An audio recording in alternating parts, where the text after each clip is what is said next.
À tous. Ah, ben, ça me dit que tout va bien. Donc, hop. Oui, bonsoir à tous. Effectivement, je suis psychiatre. Je pratique, dirige un service et je participe à des différents travaux. Et j'ai eu le plaisir au cours des années de pouvoir partager avec vous. C'est toujours un honneur pour moi d'être invité et un plaisir de pouvoir échanger. En plus, je suis très bavard, donc voilà. D'abord, mes excuses. J'avais prévu de faire nous avions prévu de faire cette conférence il y a quelques semaines, mais la vie est parfois plus compliquée qu'on ne le souhaiterait. Donc voilà. Mais donc je suis ici ce soir et j'en suis ravi. Donc je vais vous parler d'un projet que je vais essayer de vous décrire. Donc je vais partager avec vous un diaporama. Mais ce projet dont je vais parler, qui s'appelle Passeport bipolaire, et un projet qui est né de discussions avec, notamment avec Marion Leboyer, que vous connaissez bien, autour de la prise en charge des patients souffrant de troubles bipolaires et des difficultés qu'on pouvait rencontrer à organiser ces prises en charge et la façon dont on pourrait imaginer d'améliorer tout cela. Donc ça nous a conduit à des discussions et c'est un moment où était apparu, ça date de juillet 2018, c'était où était apparue cette notion d'article 51 qui, dans la logique d'amélioration de notre système de soins, disait on peut faire des sortes d'expérimentations en direct pour améliorer le système de soins de manière un peu générale. Il y avait une possibilité, on s'est dit on va tenter l'aventure et puis ça a fonctionné. Donc je vais vous décrire un peu tout ça. Alors, je vais essayer dans un premier temps de vous décrire le contexte du projet. Là, je viens de le dire en quelques mots. Puis, je vous décrirai les aspects un petit peu pratiques de la manière dont ça se passe, en essayant de revenir sur certains points, comment on s'y prend et en quoi ça consiste. Et puis à la fin, j'espère que ça va marcher avec le. Normalement, ça devrait. J'ai déjà testé avec Zoom, ça fonctionne, mais j'ai une petite vidéo de participants du projet, le médecin et le case manager, donc l'infirmière qui s'en occupe, mais aussi une patiente clermontoise qui explique un peu ce qu'il en est par rapport au projet. Je trouve que c'était intéressant. J'espère que ça va marcher.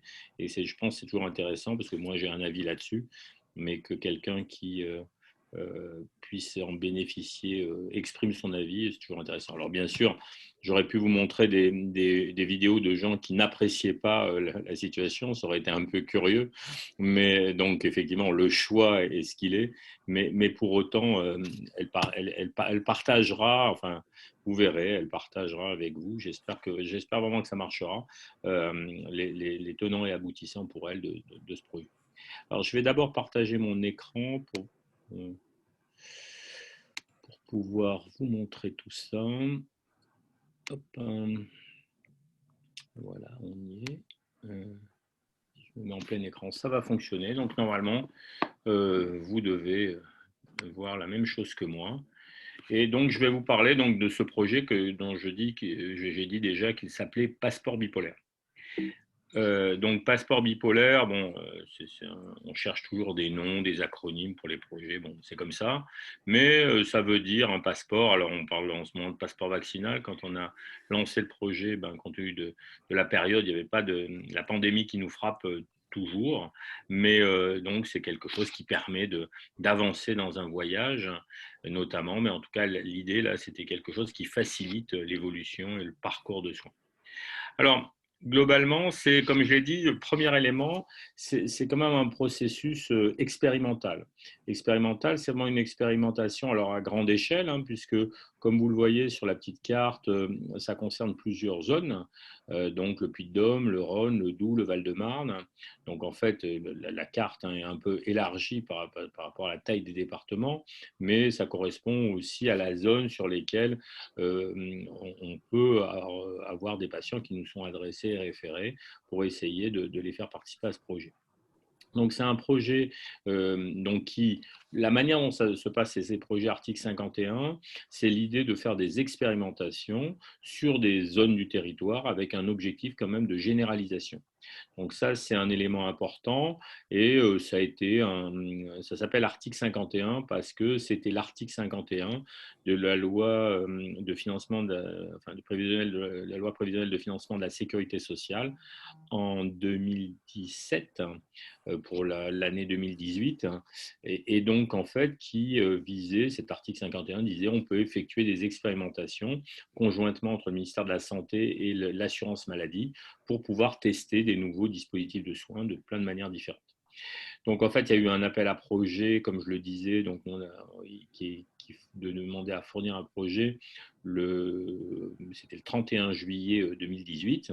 Et en fait, ça a été un an de discussion avec le ministère de la Santé et l'assurance maladie toute l'année 2018, enfin d'août 2018 à août 2019. Et en septembre 2019, on a eu une validation du projet avec donc un projet qui vise à favoriser, améliorer, à expérimenter un modèle qui permet d'améliorer la prise en charge des patients souffrant de troubles bipolaires. Donc en fait, on va le voir, il y a plusieurs types d'innovation. Une innovation d'organisation avec l'intervention des case managers, je vais y revenir, et puis de la manière d'évaluer les choses. Une innovation technologique, vous savez que c'est la mode des outils numériques.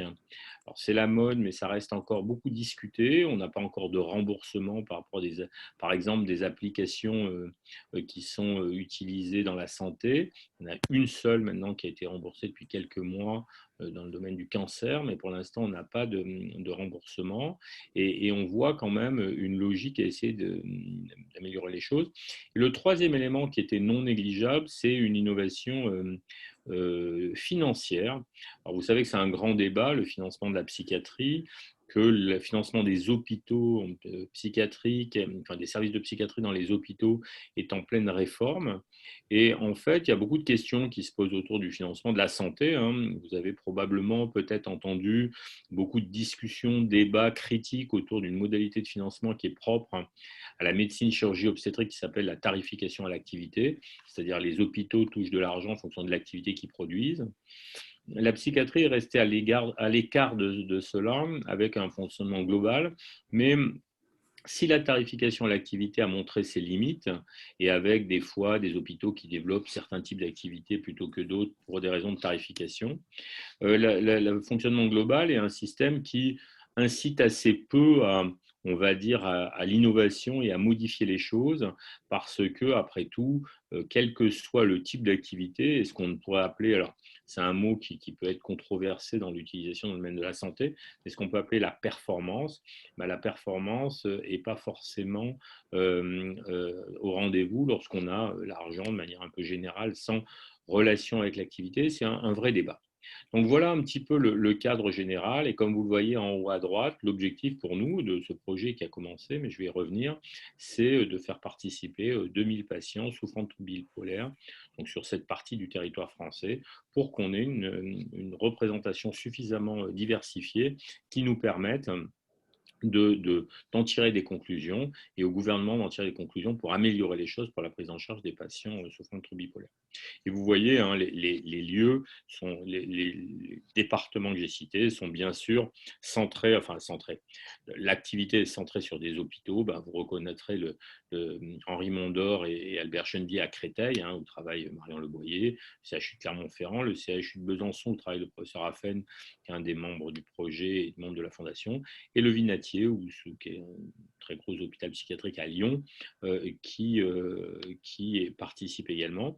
Et on retrouve en plus un autre hôpital qui est dans le territoire Auvergne, on ne dit plus la région, parce que la région Auvergne-Rhône-Alpes, mais c'est le territoire Auvergne, c'est à Moulins-sur-Allier, l'hôpital de Moulins-Isère, et pour justement pouvoir avoir un panel assez différent d'hôpitaux, hôpitaux psychiatriques, hôpitaux généraux non universitaires, hôpitaux universitaires avec des services de psychiatrie, qui permettent de voir si justement ces modalités de soins ont un intérêt spécifique. Alors, globalement, l'idée, c'est vraiment la constatation, je l'évoquais, c'est quelque chose que vous connaissez bien sûr et auquel des choses auxquelles vous êtes confrontés. C'est souvent la difficulté d'organiser les parcours de soins. Et tout à l'heure, je parlais du nom, passeport, qui avait à voir avec le parcours de soins. En fait, pour les patients souffrant de troubles bipolaires, mais aussi pour beaucoup d'autres maladies dans le domaine de la psychiatrie. Mais là, on était centré sur la logique de la prise en charge des patients souffrant de troubles bipolaires. Ben, on a souvent des parcours de soins qui sont un peu chaotiques. Alors, on peut toujours se dire, ben, c'est la nature de la maladie qui peut évoluer par épisode aigu, et ben, qui est responsable de ces manifestations un peu chaotiques. On sait également que l'organisation du système de soins est loin d'être optimale par rapport à ces pathologies qui évoluent souvent de façon chronique.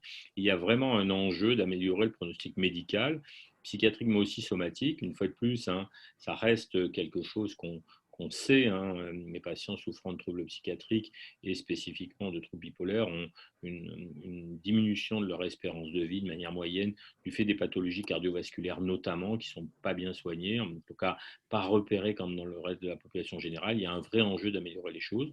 Et puis après, tous les aspects de ce qu'est l'insertion dans la société, bien sûr dans le monde économique, des gens qui souffrent de pathologies et comment on peut les aider de manière plus pertinente que les dispositifs qui existent. Parce qu'il existe des dispositifs, on vit dans un pays quand même avec un système de soins qui a des qualités, mais qui a aussi des limites, et c'est important d'essayer de les repousser pour tout le monde. Et puis, il y a les conséquences économiques de la maladie hein, pour tout le monde, c'est-à-dire comment on peut optimiser tous les moyens qu'on met pour essayer de réduire ces conséquences économiques. Donc, il y a vraiment la notion de prise en charge spécialisée, il y a la notion de parcours, et puis la notion de coordination, vous le voyez dans la dernière phrase, c'est vraiment l'idée générale qui sont les maîtres mots qui sous-tendent ce projet. Alors, l'objectif aussi, c'est, comme on l'a vu, hein, c'est un test qui est soumis à l'assurance maladie.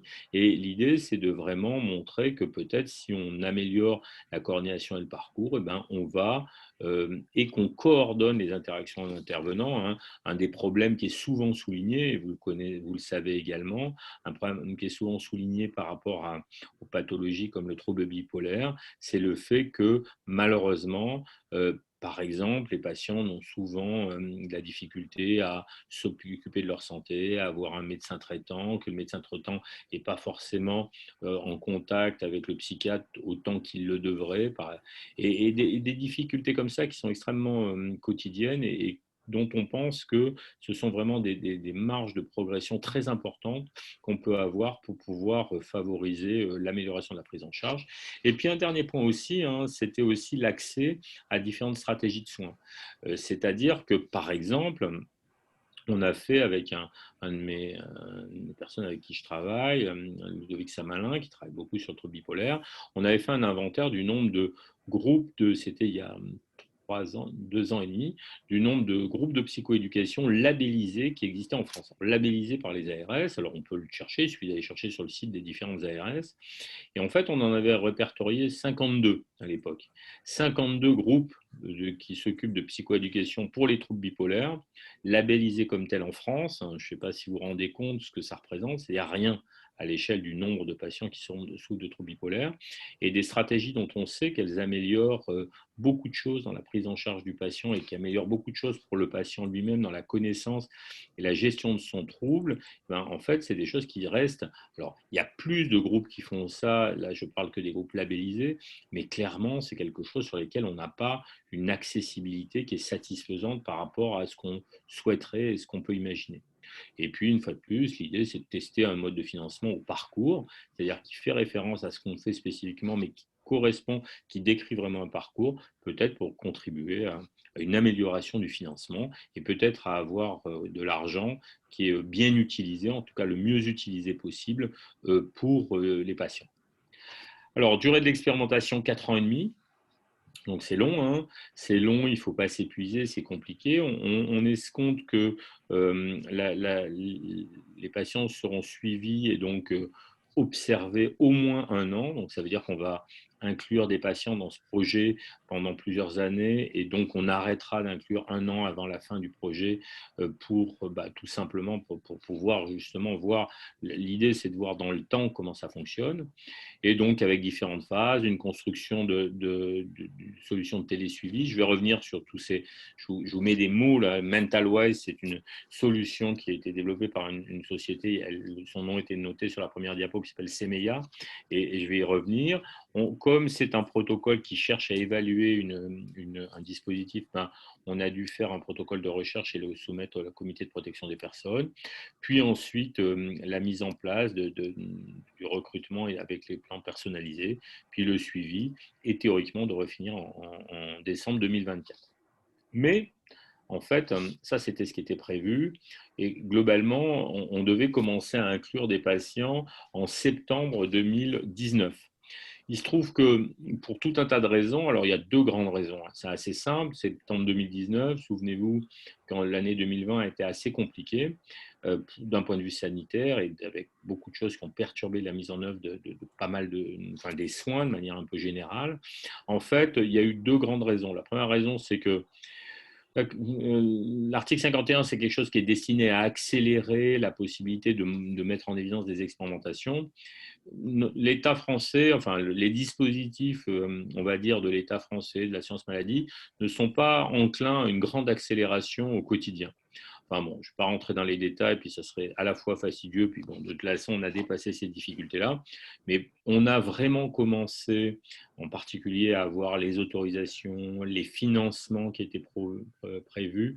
On a commencé vraiment à mettre en œuvre cela qu'à partir de septembre-octobre 2020, donc c'est-à-dire il y a quelques mois, avec un peu plus d'un an de retard, et on a le premier patient a été inclus le 14 décembre 2020. Donc en fait, le projet va finir courant de l'année premier semestre 2025, et donc on inclut, on recrute des patients à l'heure actuelle, donc depuis décembre dernier. Alors, vous voyez, le promoteur, c'est la Fondation fondamentale qui a été évoquée tout à l'heure. Et puis, les lieux de l'étude, je les ai déjà cités. Les partenaires, j'en ai évoqué un, c'est la société CMEIA, puis une autre société qui s'appelle Apineuron, qui développe une solution numérique. Je vais vous décrire ces éléments-là. Bon, ça, c'est tous les gens qui participent à l'heure actuelle. Et donc, en fait, le financeur, c'est un mélange entre l'assurance maladie et le ministère de la Santé. Et donc, c'est piloté, enfin, en tout cas, l'ensemble de ce type de projet est piloté par ces deux instances qui sont assez distinctes. Et donc, je le dis avec un petit sourire, si vous le voyez, mais dont la collaboration n'est pas d'une fluidité absolue, on peut le dire dans le temps. Mais bon, c'est une autre histoire. Alors, trois types d'innovation, hein. Les éléments d'innovation, je l'ai évoqué. Donc, c'est vraiment, premièrement, l'innovation organisationnelle. Et l'idée, c'est vraiment cette notion de parcours de soins et son caractère spécialisé avec des case managers. J'y reviendrai. Alors, case manager, c'est un terme anglo-saxon, bien sûr. Manager de cas, on peut dire aussi. Mais c'est vrai qu'on emploie souvent, par commodité, un anglicisme, case manager. En fait, c'est quelque chose qui s'est développé dans beaucoup de domaines depuis le début du XXe siècle, donc pas le début du XXIe, le début du XXe, donc à peu près un siècle, hein. En fait, pour dire que dans des situations, alors des situations qui pouvaient être des situations économiques au départ, mais aussi dans beaucoup de situations, et on est arrivé au domaine de la santé, certaines situations nécessitent des prises en charge spécifiques avec des gens dédiés pour régler l'ensemble des problèmes qui peuvent se présenter et favoriser la coordination. Donc ça, c'est vraiment ça, c'est un métier, une fonction qui se décline de cette façon-là. Et en fait, j'y reviendrai, mais l'idée, c'est vraiment qu'on considère chaque personne qui souffre de troubles bipolaires, qui est inclus dans le programme, comme un individu pour lequel, en fait, le case manager va s'occuper de son cas, on pourrait dire ça comme ça, et donc avec une fonction, case manager est un soignant. Alors, dans les pays anglo-saxons, j'y reviendrai, il y a différents types de case managers. Nous, on a fait le choix de choisir des infirmiers et infirmières, des professionnels de santé, parce que c'est important. Et en fait, c'est vraiment l'idée que ce case manager a la connaissance du patient, bien sûr, mais aussi de sa situation et des intervenants, des gens qui sont autour de lui, au sens large, avec bien évidemment les actes, son médecin traitant, acteur de soins primaires, son psychiatre, hein, les dispositifs de soins dans lesquels il peut être inséré ou pas, et puis les structures médico-sociales qui peuvent être concernées et peut-être utilisées, mais aussi les dispositifs qui visent à l'insertion professionnelle. Vous savez qu'il y a des dispositifs qui ont été développés spécifiquement pour se destiner à favoriser l'insertion professionnelle, en particulier chez les sujets qui présentent un handicap identifié, qui ont besoin d'un soutien spécifique. Et en fait, Cap Emploi est une structure qui permet de développer un certain nombre de stratégies. Et donc, c'est pareil. En fait, souvent, et on le sait bien, hein, un des éléments, et ça avait été à l'origine de la création, il y a maintenant longtemps, plus de 10 ans, des agences régionales de santé. Une des raisons, c'était une meilleure coordination des soins, et notamment entre le sanitaire, le médico-social et le social. Et en fait, le résultat à l'heure actuelle n'est pas tout à fait probant, et ça reste quelque chose qui est difficile, c'est-à-dire il y a une sorte de disjonction, et l'idée, c'est que le case manager, qui ait une meilleure connaissance à la fois du dispositif et du cas spécifique de chaque patient, peut justement essayer d'organiser les choses. Donc l'idée, c'est de voir est-ce que ça fait quelque chose de ce point de vue d'organisation et est-ce que ce quelque chose peut être généralisé à l'ensemble de la France. Et donc, ce case manager, hein, il est vraiment, comme je le dis, il connaît le patient, il connaît sa situation. Et donc, en fait, l'idée, c'est vraiment de favoriser, d'avoir un rôle de fluidifiant, hein, je veux dire, entre les professionnels, entre le patient et les professionnels. Comme je le disais, hein, enfin, je pense que c'est pareil dans les différents endroits où vous êtes, mais à Clermont-Ferrand, enfin, si vous êtes, même si vous n'avez pas un trouble psychiatrique, quel qu'il soit, trouver un médecin traitant, c'est compliqué. Or, en fait, le médecin traitant, c'est un élément important de l'organisation des soins en France, etc. Et en fait, de nombreux médecins généralistes ne prennent plus de nouveaux patients. Et en fait, l'idée, c'est qu'il y a quand même un certain nombre de gens, là, des gens qui ont des troubles psychiatriques et des gens qui n'en ont pas, qui renoncent aux médecins traitants, qui renoncent aux soins. Des fois, alors il y a des fois des raisons économiques, mais aussi des raisons tout bêtement de la difficulté, de la véritable parcours du combattant. Ça peut être pour trouver un médecin qui s'occupe de vous, médecin généraliste, mais aussi pour des soins dentaires, mais aussi pour l'ophtalmo, etc. Et en fait, l'idée, c'est vraiment non pas de faire les choses à la place des patients, mais de les aider dans ces démarches qui peuvent être donc des fois, pour certains, très faciles, et pour d'autres, extrêmement difficiles et altérant leur accès aux soins. Et puis, comme je le disais, ben, en fait, une des caractéristiques de notre système de soins, c'est que le dossier médical partagé reste un truc dont on a beaucoup parlé depuis longtemps, qui se met en place petit à petit, on va y revenir, mais dont l'utilisation quotidienne pour le partage des informations médicales qui appartiennent aux patients reste encore assez anecdotique, et il y a vraiment un enjeu à essayer d'améliorer cela. Donc, le case manager, et je reviendrai en termes de formation et d'arrière-plan de formation de ces professionnels-là, qui sont dans notre projet, comme j'ai dit, infirmière, mais qui pourraient être d'autres professionnels, ben, c'est d'évaluer les besoins du patient, qui sont différents d'un patient à un autre, d'élaborer un plan de soins avec le patient, et puis d'avoir un suivi assez actif et programmé en trouvant l'équilibre entre être suffisamment proactif pour soutenir un patient donné et ne pas être intrusif par rapport aux limites qui peuvent être fixées par rapport au fonctionnement. Donc, c'est un élément important. Et puis, les réévaluations régulières sont toujours nécessaires.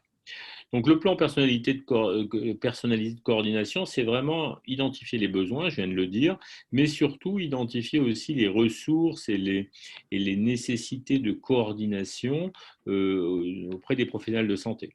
Et donc, il faut avoir pas mal d'informations, et ces informations, ben, bien sûr, c'est le patient qui les a, mais aussi éventuellement son entourage, mais aussi enfin, un certain nombre de gens autour, et on voit pourquoi l'intérêt, en tout cas, qu'on va essayer de démontrer, qu'on est en train d'essayer de démontrer, de l'intervention des case managers pour pouvoir vraiment rassembler ces informations, les ordonner et optimiser le parcours de soins du patient, bien sûr avec lui et pas à sa place, hein, pour justement lutter contre le risque d'abandon de l'organisation des soins du fait de la complexité. Alors, vous voyez, j'ai mis un exemple parce qu'on a des modalités de recueil d'informations. On recueille le diagnostic, l'expression symptomatique prédominante, des choses comme ça. Et dans les objectifs du projet de soins, je crois que c'est important, c'est toujours un élément important sur lequel on essaie d'être attentif, hein. C'est qu'il peut y avoir des différences entre quels sont les objectifs d'un patient donné, qui veut se fixer des objectifs qui lui sont propres, et puis l'objectif des soignants qui est parfois différent et qui sont parfois différents pardon. Et ça, c'est vraiment un élément important parce que si on s'accorde pas sur ce qu'on veut faire, ben, en fait, des fois, on monte des projets qui, en fait, ne sont pas adaptés, qui sont abandonnés. Donc, en fait, c'est pour ça qu'il est important d'essayer d'avoir cette double vision des objectifs respectifs de manière à s'entendre sur ce qu'on va faire. Puis, bien sûr, les moyens. Alors, les moyens, c'est vraiment les ressources individuelles du sujet, hein. Ses ressources psychologiques, ses capacités fonctionnelles, ses capacités d'interaction sociale, le support social qui l'entoure, puis tous les moyens extrinsèques avec les soignants, voilà, les éléments autour. Et donc, ce qui permet de mettre en évidence une planification de qu'est-ce qu'on fait pas, comment on suit les actions. Et donc, il y a vraiment une logique de construction, hein, le passeport, c'est une image, hein, qui permet de passer d'un pays à un autre. Ben là, c'est essayer de passer d'une situation à une autre et d'un intervenant à un autre avec quelque chose qui facilite ces passages qui sont souvent assez difficiles dans le temps sur des maladies qui évoluent au long cours et de façon chronique.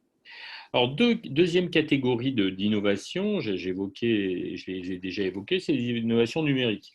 Et comme je le dis, hein, les innovations numériques, c'est de différentes natures. Alors, c'est très à la mode, mais comme ça reste encore utilisé de façon plutôt anecdotique et empirique, et on a souvent un manque d'informations. On a fait pas mal de travaux là-dessus avec l'équipe. Tout à l'heure, j'évoquais Ludovic Samalin avec qui je travaille. Et en fait, c'est vraiment, on a travaillé sur tous ces outils. Et ça reste encore, bon, on a des smartphones, beaucoup de gens ont des smartphones, mais pour autant, ça ne veut pas dire que les outils liés à la santé et à la santé mentale soient largement utilisés. Il y a beaucoup de professionnels de santé, hein, de patients bien sûr d'un côté, de professionnels de santé de l'autre, qui sont assez réticents à l'utilisation des smartphones dans la pratique professionnelle. Il y a des études qui ont été faites chez les psychiatres. Il y a à peu près 25% des psychiatres qui sont euh, très partisans de ça, 50% qui sont neutres et qui attendent de voir, puis 25% qui sont très opposés. C'est une répartition qui est assez classique lorsqu'il y a des innovations, mais ça montre qu'on n'est pas encore dans une pratique régulière. Et l'hypothèse qu'on fait, c'est que si on démontre que c'est faisable, premièrement, et que ça a un intérêt, ben peut-être que ça contribuera à être plus largement utilisé. Alors ça permet d'abord de suivre, parce qu'un smartphone, c'est quelque chose qui permet d'être en contact en permanence si on le souhaite. Et donc, ça permet de favoriser la prise en charge plus rapide. Et puis, il y a des outils qui permettent de récupérer des modalités d'intervention. Je l'évoquais tout à l'heure, thérapie psychosociale, psychoéducation, remédiation cognitive. Je vais vous montrer des exemples. Et dans ce cas-là, ça permet d'avoir vraiment un support par rapport à cela. Après, il y a une autre chose qu'on est en train de faire, donc là, qui est vraiment du domaine expérimental. Je vais y revenir aussi. C'est que en fait, vous savez que l'ensemble de nos données de santé sont groupées dans le SNDS, c'est le Système national des données de santé, et qui regroupe toutes les bases de données. Alors, on est en France, donc en fait, c'est des bases de données qui communiquent assez peu les unes avec les autres, pas facile à interroger. Mais en fait, on va essayer de récupérer les informations qui sont dans les données dans ces bases-là concernant les patients dans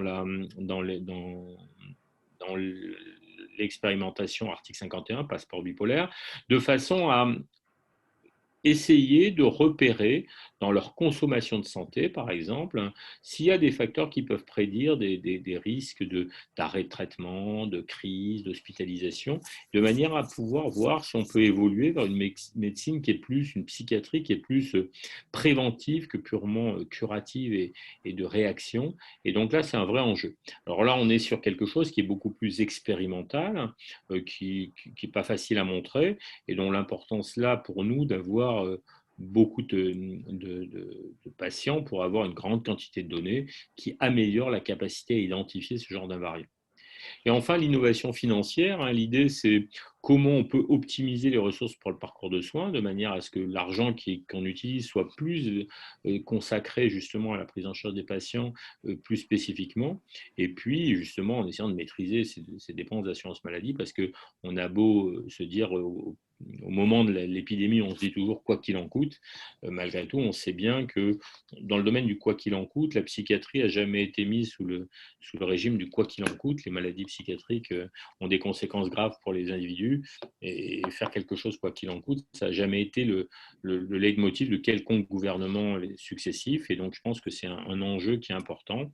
Et donc, cette expérimentation concernant le financement, bah, elle a une importance notable hein, parce que l'idée, c'est de montrer qu'on peut peut-être réduire les hospitalisations qui sont non seulement un drame individuel d'être hospitalisé, une souffrance importante pour le patient et pour son environnement, mais de l'autre côté, c'est aussi une source de coûts important. Et donc, si on améliore les choses, on peut penser qu'on peut améliorer également les conséquences et répartir de manière plus efficace l'argent qui est consacré à la psychiatrie, à la santé mentale.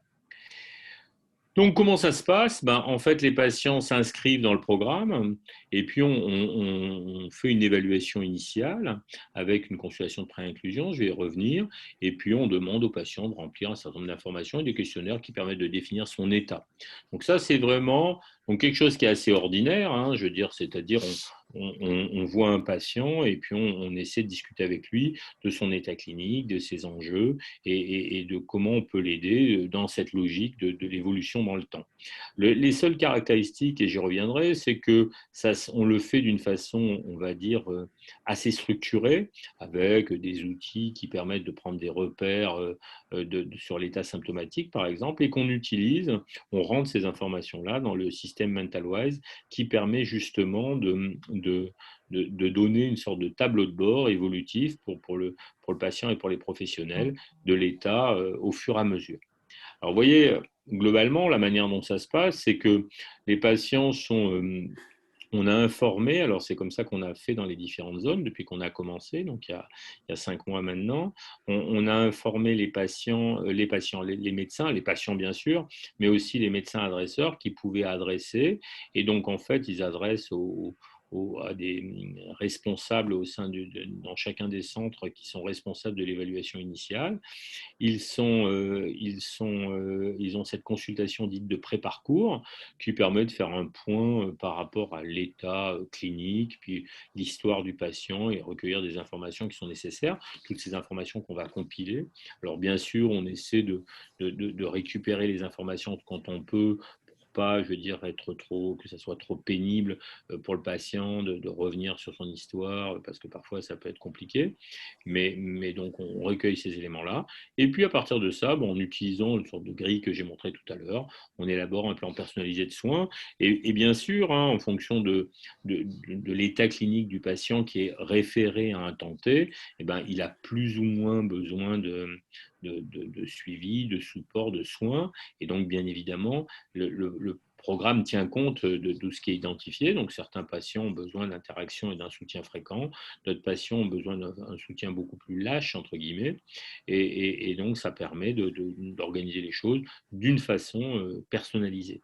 Et puis, vous voyez dans le déroulé là, il y a un cas où si on est confronté à un patient qui a déjà eu beaucoup de rechutes, par exemple, et dont on pense qu'il répond mal au traitement, dans ce cas-là, les différentes structures sont adossées à des centres experts bipolaires, et dans ce cas-là, il y a une véritable évaluation, enfin une évaluation plus complète encore, donc qui essaie justement d'identifier les éléments qui peuvent être associés à cette mauvaise réponse au traitement, de façon à pouvoir vraiment personnaliser les choses. On estime que c'est à peu près 20% des patients, 20-25% des patients, donc un quart, un cinquième, qui ont ce profil de mauvaise réponse au traitement parmi la population qu'on va recevoir. Et dans l'état actuel des choses, c'est ce qui semble se vérifier. Et donc, en fait, une petite partie passera dans un centre expert et puis les autres seront simplement, leur suivi sera organisé. Alors, il faut bien comprendre, hein, on est sur un dispositif qui est un dispositif de soutien, j'insiste, et de coordination. Donc, en fait, les patients ont un médecin traitant, ont un psychiatre traitant. Alors, parfois, ils n'ont pas de psychiatre traitant parce qu'ils sont suivis par leur médecin généraliste, parce qu'ils habitent à un endroit où l'accès au psychiatre n'est pas simple, où les choses ont pu évoluer. Et donc, c'est le médecin qui est le médecin traitant, le psychiatre traitant, qui continue d'être le médecin du patient. Donc le médecin est tenu informé au fur et à mesure par toute l'équipe du passeport bipolaire et notamment par le case manager, de ce qu'on a pu identifier, des recommandations qu'on peut faire, des choses là. Donc l'idée, c'est vraiment de favoriser les interactions sur le professionnel. L'idée, c'est pas de se dire, tiens, on va entre guillemets récupérer l'ensemble des patients et les soigner nous-mêmes d'une certaine manière. L'idée, c'est vraiment, j'insiste là-dessus, c'est qu'on favorise, on fluidifie, on coordonne les différentes nécessités d'intervention qu'on identifie pour un patient donné. Et on lui donne accès à différents types d'outils numériques, je vais y revenir, qui permettent de renforcer l'action qui est menée auprès du patient par son médecin. Donc bien sûr, le médecin est au courant, bien sûr, on le tient au fur et à mesure au courant. Là, comme ça a commencé, c'est ce qu'on fait. Et donc, ça nécessite, je ne vous le cache pas, les médecins sont encouragés fortement à communiquer entre eux, en particulier maintenant qu'il y a une hyper spécialisation et vraiment de plus en plus un peu un émiettement des modalités de prise en charge. La réalité quand même, c'est que c'est pas facile et que bon, pour tout un tas de raisons, des raisons d'organisation du travail, culturelle, de charge de travail, par exemple les médecins traitants, les médecins généralistes ont souvent dans certains endroits des charges de travail importantes, mais les psychiatres aussi, enfin tout le monde a parfois de la difficulté et souvent les aspects d'interaction, c'est ce qui passe au deuxième plan. Et donc, en fait, il y a quand même une forte importance d'essayer systématiquement de favoriser ça. Et le case manager, c'est vraiment son boulot, avec voilà, des fois des médecins qui ne prennent pas le temps d'écouter, il faut leur communiquer les informations, il faut partager avec eux. Et ça demande un petit peu, enfin, l'objectif, c'est quand même qu'on démontre l'intérêt d'un vrai changement de pratique qui est quand même pas aussi simple et aussi évident que cela. Donc les gens qui peuvent rentrer dans le programme, c'est des sujets qui sont stabilisés. Alors pourquoi stabilisés? Effectivement, s'ils sont en phase aiguë, le patient en phase aiguë, qu'elle soit dépressive ou maniaque, c'est difficile de l'inclure dans un tel programme.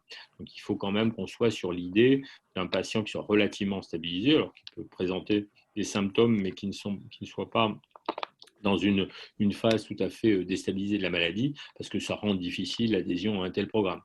Donc il faut un suivi qui soit par son médecin traitant, soit par son psychiatre, qui habite en France et qui n'a pas été hospitalisé depuis 60 jours dans les 12 mois précédents. Ça, c'est un critère qu'on va probablement modifier pour élargir les possibilités. Alors un point important, parce que je vais venir aux histoires des outils numériques, bien sûr, il y a une fracture numérique. Certains n'ont accès et d'autres n'ont pas accès aux outils numériques, quelle qu'en soit la raison. Certains ne veulent pas employer l'outil numérique.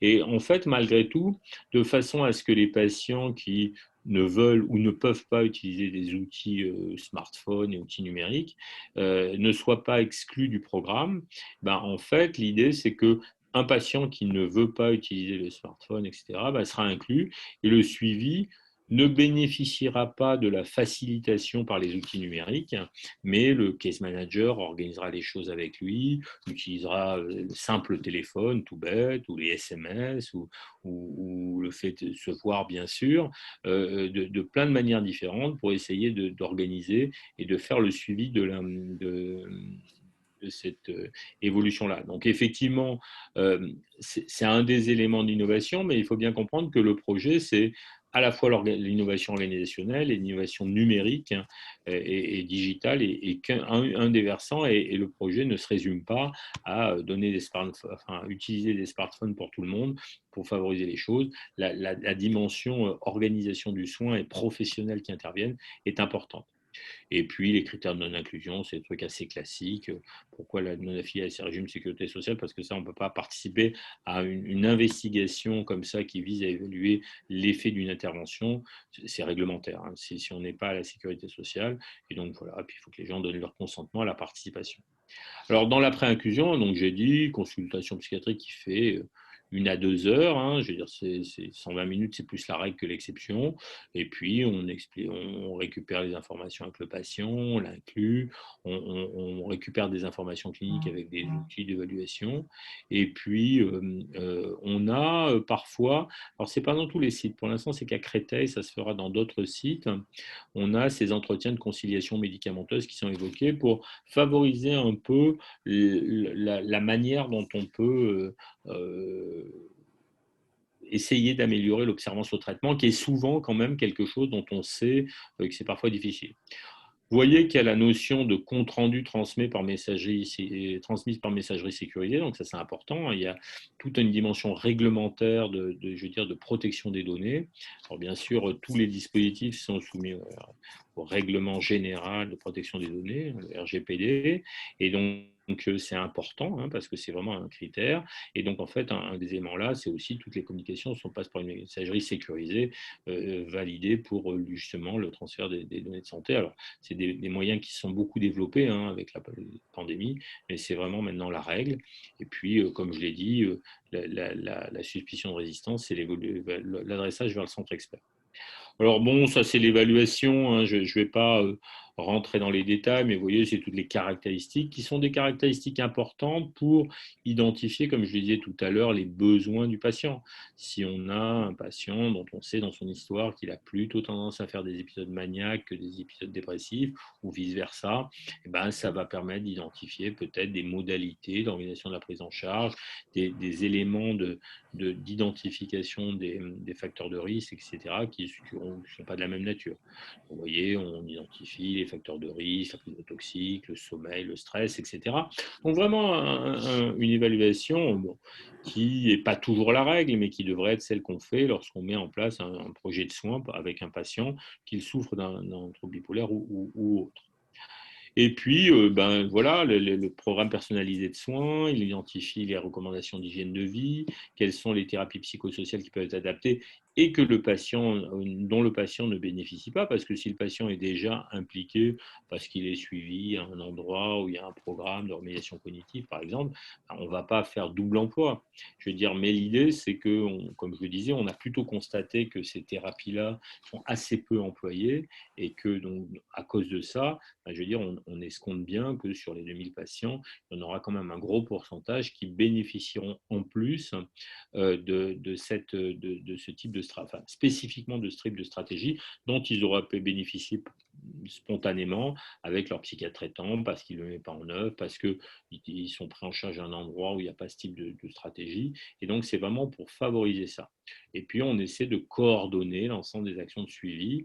Donc, en fait, tous ces éléments-là sont communiqués bien sûr au patient, c'est élaboré avec lui, puis à tous les intervenants, de manière à ce que justement, tous les intervenants, alors après, une fois de plus, tous les intervenants, ils prendront connaissance des informations ou pas.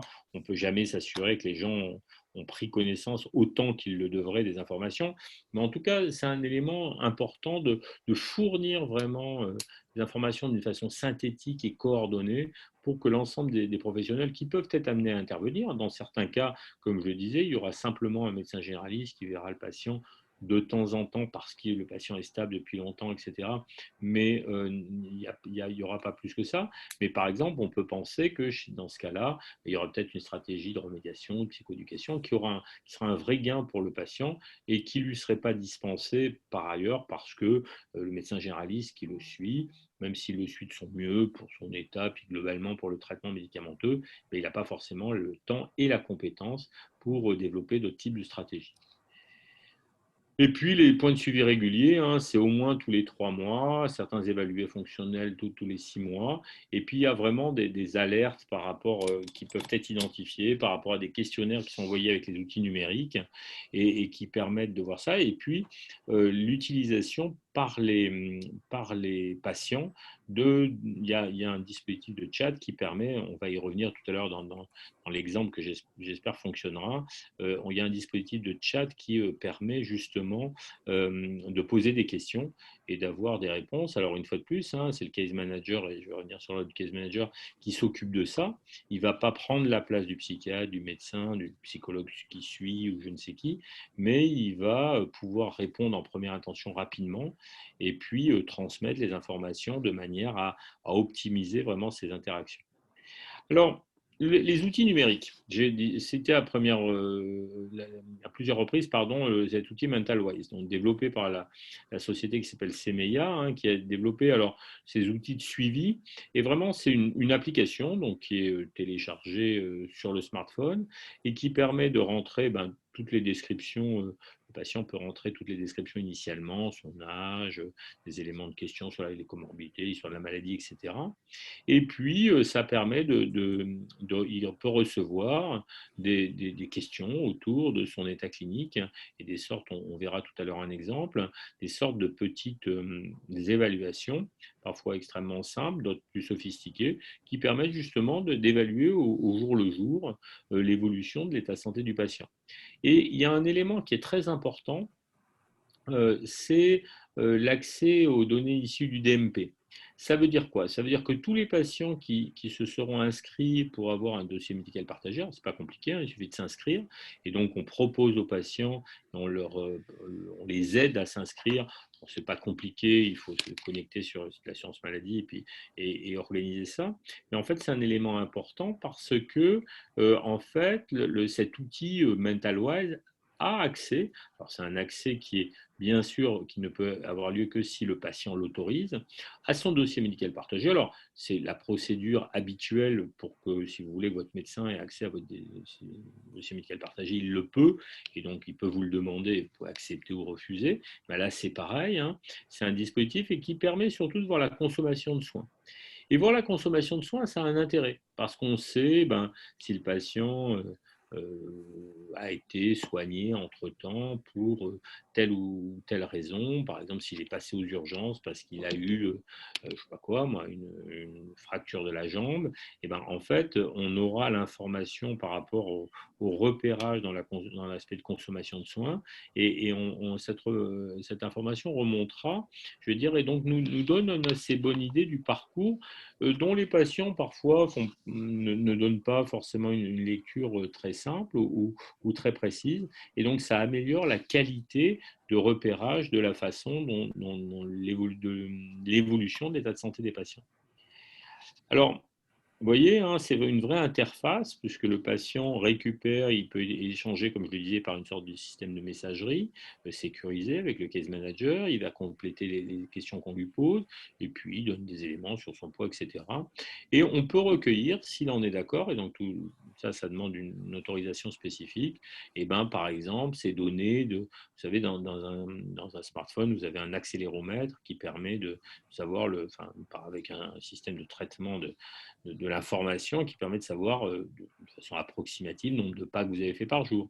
Et donc, par exemple, ça donne des informations sur votre niveau éventuellement d'agitation ou justement d'inhibition et de ralentissement. Donc, en fait, ces éléments sont importants parce que, en fait, ça donne une série d'informations et ces informations sont remontées directement au case manager. Et donc, en fait, bien évidemment, toutes ces données, comme vous le voyez, quand le patient s'inscrit, etc., elles sont anonymisées. Et il n'y a que les case managers et les médecins des centres qui ont ces informations de manière à ce que ce ne soient pas des informations qui soient divulguées et donc elles n'ont pas à être partagées plus que ça. L'outil de remédiation cognitive qui s'appelle Happy Neuron, qui a été initialement développé pour le trouble schizophrénique et qui a été adapté spécifiquement dans le cadre de ce projet pour le trouble bipolaire, en fait, c'est vraiment un outil qui permet d'améliorer, d'entraîner, faire de l'entraînement cognitif avec vraiment des séquences spécifiques, puisqu'en fait, il y a initialement, vous savez, c'est comme les petits jeux qu'on a sur les smartphones ou sur les ordinateurs ou les tablettes, mais sauf que là, ces petits jeux, alors c'est sous une forme ludique, hein, ces petits jeux sont calibrés pour pouvoir identifier, par exemple, vos capacités attentionnelles, vos vitesses de réaction, etc., un certain nombre de paramètres cognitifs, pour identifier les, les, be les besoins et pour paramétrer à partir de ça des séances d'entraînement Et il y a vraiment de nombreux travaux qui mettent en évidence que ces stratégies de remédiation cognitive ne s'adressent pas à tout le monde. Il y a beaucoup de gens qui souffrent de troubles bipolaires qui, dans l'évolution dans le temps, n'ont aucun trouble cognitif, aucune difficulté attentionnelle, de concentration, de mémoire. Et donc, en fait, voilà. Mais on estime, alors nous, on a estimé à un peu plus d'un tiers, entre un tiers et la moitié des patients qui pourront bénéficier de ces séances. Et donc, avec des séances qui sont un entraînement, que vous voyez, avec la typologie des séances qui est fixée. Et donc, c'est vraiment quelque chose qui est un outil supplémentaire dont l'intérêt, c'est vraiment que ces stratégies ne sont pas largement diffusées et c'est probablement un plus, enfin nous on fait l'hypothèse que c'est un plus dans la prise en charge des patients. Et puis, ce troisième outil numérique qui s'appelle Simplay, là, qui n'est pas développé par une société. Les deux précédents, c'est des sociétés partenaires qui l'ont développé. Alors, c'est dans le cadre du projet, donc bien évidemment, pour les patients qui participent au projet, c'est tout à fait gratuit. Mais Simplay, cet outil-là, est un outil qui a été développé, c'est un outil académique et qui a été développé par l'équipe du professeur Vieta à Barcelone, qui est bien connu sur les outils de psychoéducation, qui est très réputé pour ça. Et le docteur Samalin, dont j'ai parlé à plusieurs reprises, avec qui je travaille, en fait, a travaillé chez le professeur Vieta et donc a validé la version française de cet outil. Et la validation de cette version française permet d'utiliser cet outil de psychoéducation.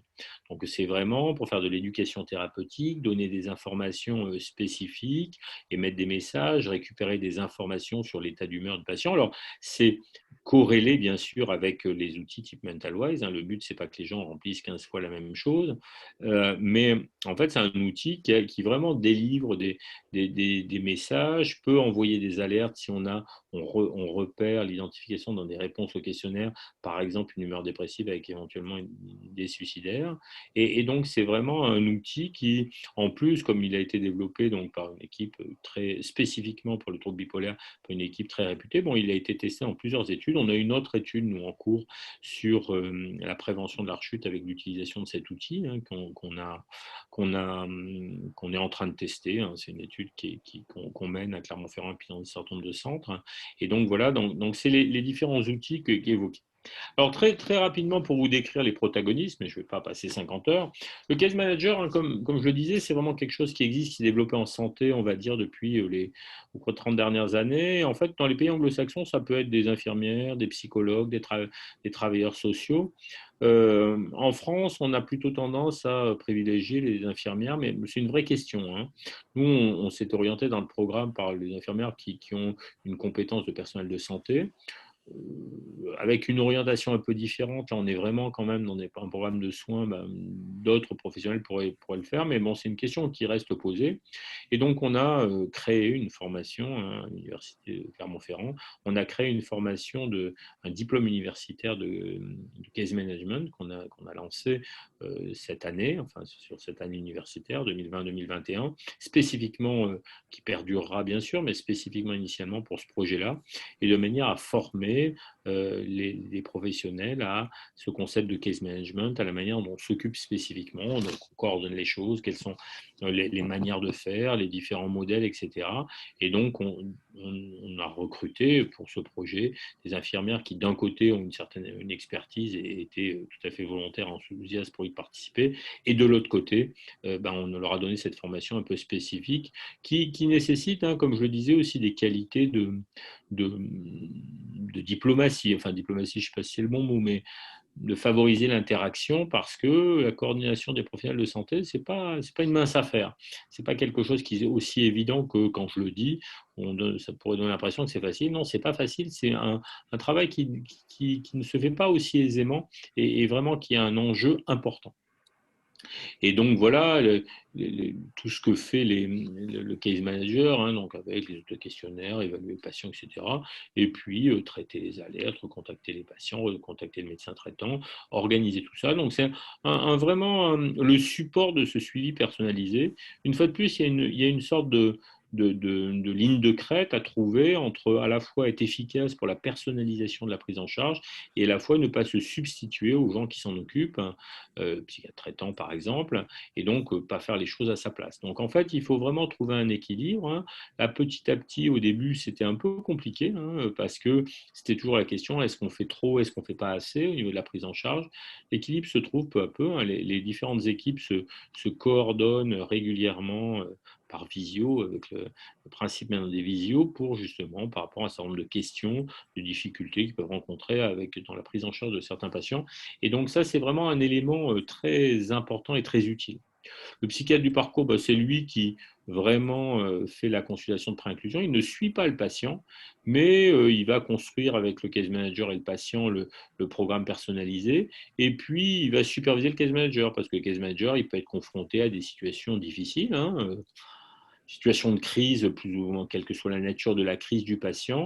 Et à l'évidence, ben, en fait, avoir l'adossement à un psychiatre qui est dédié et qui peut être contacté par rapport à des situations données est un élément vraiment important qui facilite les choses. Puis comme je l'ai dit, hein, le médecin traitant, bah, c'est lui qui prend en charge le patient, hein, donc, et on essaie de faire en sorte de l'aider au mieux qu'on peut et d'optimiser la prise en charge. Donc, comme je le dis, hein, ça demande vraiment un effort collectif d'ajustement. Donc, les médecins traitants qui participent, bah, souvent, c'est eux qui nous ont adressé les patients, etc. Donc, à l'évidence, bah, je veux dire, ils sont d'accord, mais il faut changer un peu ses habitudes. Et c'est quand même un vrai, comme je l'ai dit à plusieurs reprises, mais c'est un vrai effort. Puis le pharmacien hospitalier, comme je l'ai dit, alors c'est en place qu'à Créteil pour l'instant, c'est vraiment la consultation de, de, de, de conciliation médicamenteuse, c'est comme ça qu'on dit, hein, c'est-à-dire vraiment de s'entendre sur le traitement, donner des explications extrêmement précises sur les intérêts et les effets indésirables, et pour favoriser un peu l'observance. Donc l'hypothèse, hein, bah, c'est que si on met en œuvre ça, bah, vous voyez, on va réduire toutes les situations de crise parce qu'on aura un suivi plus personnalisé et comment dire, plus intense. Alors après, il ne sera pas intense toujours, hein, parce que certains patients auront besoin dans les phases un peu plus difficiles d'un suivi plus rapproché. D'autres, quand ça va bien, il y a pas, je veux dire, il y aura simplement un contact pas très fréquent mais régulier, mais il n'y a pas besoin de faire quelque chose d'intense. C'est vraiment le but, c'est que on se donne les moyens de pouvoir vraiment personnaliser cette notion de suivi. Et donc, tous les éléments que j'évoque là, un taux de suicide, le recours aux urgences, les risques de maladies cardiovasculaires, les réhospitalisations, etc., bah, tout ça, c'est des paramètres dont on pense que ça va s'améliorer pour les patients sur les périodes de suivi qu'on va pouvoir observer au cours de ce projet. Et puis, bien sûr, la bonne observance des traitements, l'adhésion au plan personnalisé, bah, pour nous, c'est des éléments importants parce que l'idée, c'est de voir si les hypothèses qu'on a formulées et les moyens qu'on se donne pour y répondre, hein, c'est-à-dire en disant si on fait un suivi plus personnalisé et qu'on se donne les moyens corrects pour le mettre en œuvre, notamment à la fois les spécificités des case managers, à la fois les outils numériques, et ben, on devrait arriver à améliorer les choses. Bah, l'intérêt, c'est que là, on va chercher à le démontrer. Et puis, on a des indicateurs de qualité, de vie, de satisfaction des patients qu'on va utiliser. Et donc, vous voyez ce qui avait marqué, hein. Donc, en fait, l'idée, c'est que quand on ait mis en place les choses, il faudrait qu'on définisse ensemble des indicateurs qui soient pertinents. Là, vous voyez, on a eu beaucoup de difficultés à mettre en place tout ça, mais il y a vraiment un enjeu pour pouvoir, ensemble, et ça fait vraiment partie pour nous de l'importance de cet aspect expérimental, une fois qu'on a pu commencer à mettre en place les choses, ben vraiment redéfinir ensemble, et c'est aussi une des raisons pour lesquelles je vous présente ce programme, c'est qu'on a vraiment besoin de partenariat pour pouvoir collectivement arriver à trouver, à améliorer ces indicateurs de suivi qui sont importants. Et puis, bon, ça, c'est les aspects budgétaires, les indicateurs budgétaires, etc., qui ne sont pas dénués d'intérêt, mais c'est juste pour vous montrer ce qu'il en est. Donc bon, ben voilà, ce qu'on attend, hein, c'est qu'on va améliorer la qualité des soins et que ça va améliorer l'état des patients, bien sûr, et leur donner la possibilité de faire un certain nombre de choses en les aidant et en faisant, une fois de plus, pas les choses à leur place, mais en fluidifiant un petit peu ces modes de fonctionnement. Ça, c'est vraiment un enjeu, j'ai dit à plusieurs reprises, la coordination, la fluidification, l'amélioration des interactions. C'est vraiment des enjeux, moi, je pense que c'est ambitieux, Et quand je dis ambitieux, ça ne veut pas dire infaisable, mais ça veut dire que ce n'est pas facilement faisable. Mais je pense quand même que si on arrivait à démontrer qu'en faisant évoluer les modalités de prise en charge et qu'on puisse le faire dans des contextes différents, hein, vous voyez bien, on a choisi des villes de tailles différentes, des contextes de structures de soins différentes, ben peut-être qu'il y a un enjeu d'améliorer globalement partout la prise en charge des patients souffrant de troubles bipolaires. Et puis, ben, pour les professionnels de santé, hein, je veux dire, c'est vraiment améliorer les interactions, remobiliser, limiter le temps des soignants, non pas à s'occuper des patients, mais à avoir des tâches à faible valeur ajoutée. Et en particulier, vous voyez, souvent, je le disais tout à l'heure, on communique mal, on ne se fait pas des courriers, on ne prend pas le temps de les faire parce que, alors c'est une valeur ajoutée, mais on a l'impression que c'est moins important et ça l'est d'une certaine manière que de prendre en charge directement le patient. Mais après tout, quand l'information circule, c'est un vrai gain aussi. Donc il faut arriver à mettre en œuvre une stratégie qui permette de faire face à toutes ces questions qui semblent des questions de bon sens, mais qu'on n'arrive pas aussi aisément qu'on le souhaiterait à mettre en œuvre. Alors je vais terminer je vais vous montrer cette vidéo, donc j'espère que ça va marcher. Donc il y a une vidéo où vous allez voir, il y a le médecin, le docteur Mathis, puis Laetitia, qui est la case manager à Clermont-Ferrand, qui vont vous évoquer, puis ensuite une patiente qui va parler de ça. Donc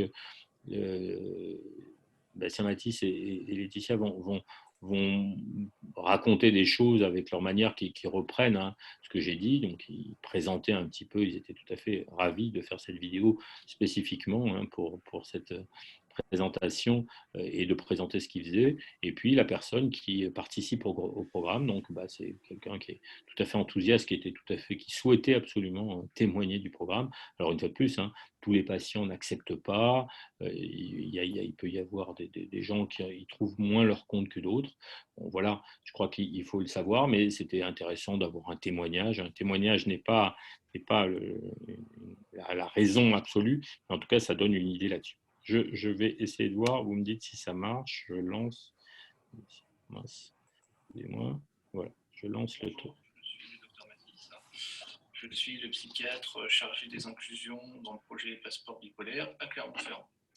Donc, ce dispositif de soins innovant consiste en la mise en place d'un accompagnement personnalisé pour les personnes vivant avec une maladie bipolaire. Cet accompagnement est réalisé par une infirmière référente spécialisée et se fait à l'aide d'outils numériques. En fait, il s'agit d'une interface numérique qui permet aux patients et à l'infirmière référente de communiquer de façon sécurisée à partir d'un téléphone portable, d'un ordinateur ou d'une tablette. Donc, l'accompagnement ne remplace pas le suivi psychiatrique, mais en est complémentaire, de sorte à assurer une continuité des soins entre les consultations.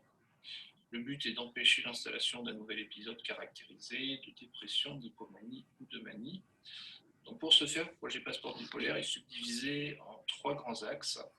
Donc dans un premier temps, il s'agit de mettre en place un suivi rapproché de l'humeur très accessible au patient. Donc en pratique, à la fois le patient peut, par un système de chat, faire remonter des doléances qui sont lues au jour le jour. Et de l'autre côté, l'usager reçoit une notification une fois par semaine sur son téléphone pour lui demander de renseigner son ressenti de l'humeur. Donc, par ailleurs, nous réalisons tous les 3 mois ce que l'on appelle des hétéro-évaluations de l'humeur, c'est-à-dire que c'est nous-mêmes qui évaluons l'humeur, et ces informations sont ensuite transmises au psychiatre traitant. Enfin, il existe un système facultatif de recueil de données passives, également destiné à évaluer l'humeur, mais aussi utile à des fins de recherche. Donc, le deuxième grand axe pour arriver à l'objectif, il s'agit de renforcer les compétences des usagers, donc avec une meilleure, c'est-à-dire en renforçant la capacité d'identifier les symptômes de la maladie et les signes précurseurs précédant les épisodes de dépression, d'hypomanie ou de manie. Donc, une autre chose que l'on renforce, c'est la gestion du stress et la gestion des situations de crise. Et enfin, le dernier point, ce que l'on renforce aussi, c'est le rôle proactif de l'usager au sein de son parcours de soins dans une optique de rétablissement. Le troisième grand axe consiste, quant à lui, à l'optimisation de l'accès aux soins et de leur continuité, donc assurée par le travail de coordination de l'infirmière case manager. Concernant les avantages de passeport bipolaire, ce qu'on peut dire, c'est que ça s'adapte aux besoins individuels qui sont régulièrement réévalués avec la personne. Donc en fait, ce dispositif tend également à réduire les inégalités en ce qui concerne l'accès aux soins, en s'adaptant aux possibilités de chacun, Par exemple, si une personne est géographiquement éloignée d'un centre médical, il pourra quand même accéder à distance à des téléconsultations via l'outil numérique tous les 3 mois, ou avant, par exemple, suite à un événement de vie ou en cas de situation de crise. Donc, de même, des informations et des conseils psycho-éducatifs qui peuvent également être délivrés au jour le jour en fonction de leur humeur pourront être délivrés donc, via l'outil numérique. Et enfin, il y a aussi des exercices de stimulation cognitive qui peuvent s'adresser, par exemple, à des patients qui ont des troubles de la concentration après une dépression et qui ressentent un retentissement sur l'activité professionnelle ou sur leur qualité de vie. Bonjour, je m'appelle Laetitia, je suis infirmière dans le dispositif Passeport BP. Je suis formée dans ce cadre par un diplôme universitaire de case management. Par l'intermédiaire de l'interface numérique MentalWise, je coordonne l'ensemble des soins médicaux, paramédicaux, psychologiques et de bien-être nécessaires afin de répondre aux besoins et aux souhaits de la personne que j'accompagne. Les objectifs du dispositif sont d'accompagner l'usager sur son parcours de soins, d'établir avec lui des stratégies pour éviter la rechute, comme par exemple donner des conseils hygiéno-diététiques ou alors établir un plan de crise, et enfin de réduire la stigmatisation. En pratique, la première prise de contact avec moi est la prise de rendez-vous pour la consultation de préinclusion. Ensuite, on prévoit donc une consultation à 15 jours qui permet de répondre aux questions sur le dispositif. Et ensuite, le nombre de consultations est établi en fonction des besoins de l'usager et au minimum tous les 3 mois. Un exemple de parcours, celui donc de Madame C, où je me suis mise en relation donc avec son psychiatre, son généraliste, son infirmière de suivi de secteur et tous les autres intervenants de son parcours. Je l'accompagne aussi dans sa démarche de remédiation cognitive et je me suis mis en lien avec le service de réhabilitation à sa demande afin de la faire participer au groupe d'affirmation de soi. Bonjour, je m'appelle Maryse, j'ai 61 ans et je participe à ce programme depuis 3 mois. J'utilise l'application MentalWise donc par l'intermédiaire de mon téléphone portable. Toutes les semaines, je remplis donc mon ressenti hebdomadaire. C'est très simple, ludique. On déplace un petit curseur pour répondre aux questions qui nous sont posées, genre votre niveau d'irritabilité, vous déplacez le curseur et les personnes qui reçoivent les réponses peuvent analyser votre changement d'humeur ou pas.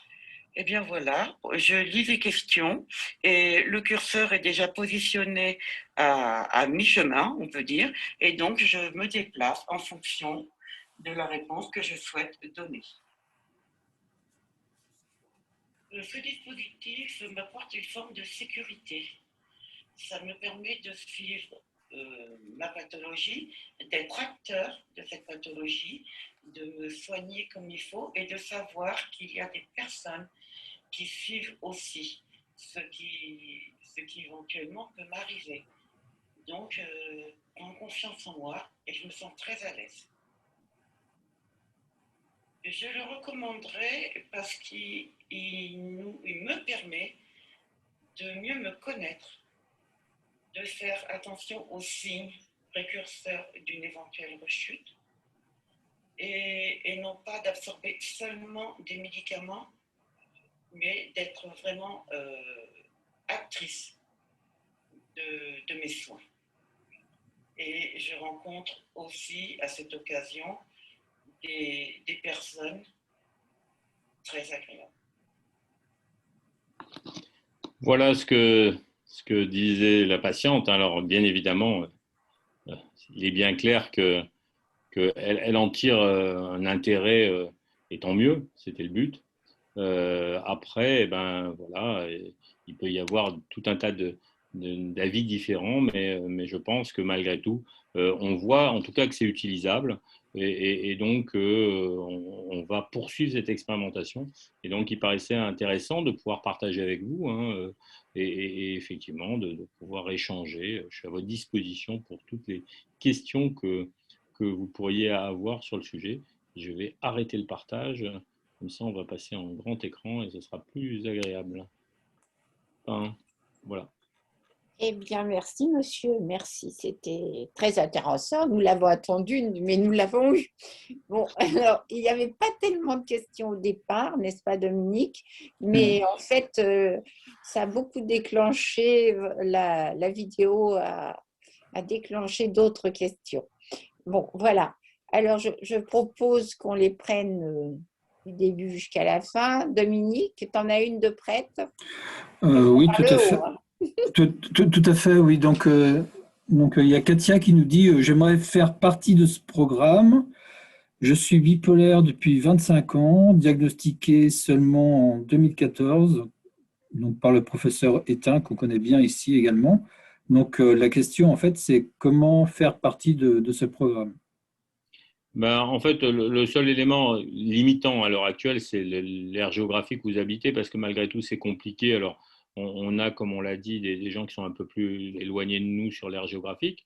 Mais si elle a été suivie par le professeur Étain, alors que ce soit quand il était à Créteil, ou même si maintenant qu'il est à la Riboisière, ça veut dire qu'elle est sur la région parisienne. Donc, en fait, le plus simple, c'est de contacter le centre expert de Créteil, hein, à Chenevier, et en fait de dire ça, de parler, enfin de demander à participer à, puisque a priori, enfin bon, la région parisienne, les transports sont ce qu'ils sont, hein, donc vous le savez bien, mais clairement, c'est tout à fait possible d'être inclus dans le programme. Une fois de plus, hein, on recrute régulièrement, donc là, on inclut des patients régulièrement, et vous avez vu, le but, c'est d'en recruter 2000 sur les 2 ans et demi qui viennent.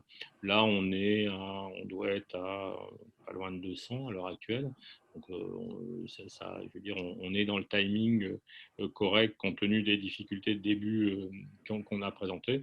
Et donc, il suffit en l'occurrence, sur Paris, de contacter Créteil. Si vous êtes dans la région, on va dire, Bourgogne-Franche-Comté, contactez le CHU de Besançon, Centre expert bipolaire, et du professeur Affen. Et puis, si vous êtes sur la région Auvergne-Rhône-Alpes, vous avez le bénéfice d'avoir 2 centres, un à Clermont-Ferrand, l'autre à Lyon. Et en fait, le centre expert bipolaire à Clermont-Ferrand, au CHU de Clermont-Ferrand, et le centre expert bipolaire au centre hospitalier du Vinatier. Et normalement, sur l'aire géographique, on couvre ça. Si vous, malheureusement, hein, si vous n'êtes pas dans ces aires géographiques-là, c'est compliqué parce qu'il faut qu'on puisse articuler quand même avec les professionnels, indépendamment des outils numériques, comme on l'a vu, il y a quand même une dimension de suivi personnalisé, personnel, avec des gens, hein, ce n'est pas simplement des applications qui font le boulot, et donc en fait, si vous êtes trop loin, ça crée forcément des difficultés. Et donc, il faudra attendre malheureusement la généralisation, parce que j'espère qu'on démontrera qu'on est efficace, du programme. Voilà. Oui, là, il y a beaucoup de gens qui disent « j'habite en Bretagne, les Bretons sont très défavorisés, les Normands aussi, ceux que je connais, par le nombre de psychiatres dans leur région. » Il y a une personne qui pose cette question, si on a un psychiatre privé, est-ce qu'on peut être inclus dans le système? Absolument, absolument. Il n'y a pas de raison. Tout à fait, il n'y a aucune raison. Nous, on travaille dans le réseau qu'on a, alors à Clermont, mais pas qu'à Clermont, mais moi je peux parler de l'expérience. On a pas mal de collègues privés avec qui sont tout à fait intéressés, qui nous adressent régulièrement des patients et qui justement ils trouvent leur compte, hein, puisqu'en fait, ça permet quand même de faire des choses qu'eux n'ont pas le temps de faire ou ne font pas. Et en tout cas, ça permet vraiment d'articuler. Donc bon, une fois de plus, hein, j'imagine que ça dépend des psychiatres privés, mais vraiment, nous, on a reçu jusqu'à présent un très bon accueil de la part des collègues privés qui trouvent que c'est intéressant. Donc certains adressent des patients, d'autres non, mais trouvent ça intéressant. Mais globalement, je pense que c'est vraiment, enfin pour nous, c'est pas un problème. Au contraire. Alors, on nous pose la question également de savoir s'il y a des critères particuliers dans le choix des 2000 patients qui se porteront volontaires Non, non, il n'y pour a le pas de projet? critères. À part les critères que j'évoquais, c'est-à-dire globalement, pour faire simple, être stable, enfin assez stable, ça ne veut pas dire ne pas avoir de symptômes du tout, mais être assez stable à l'heure actuelle.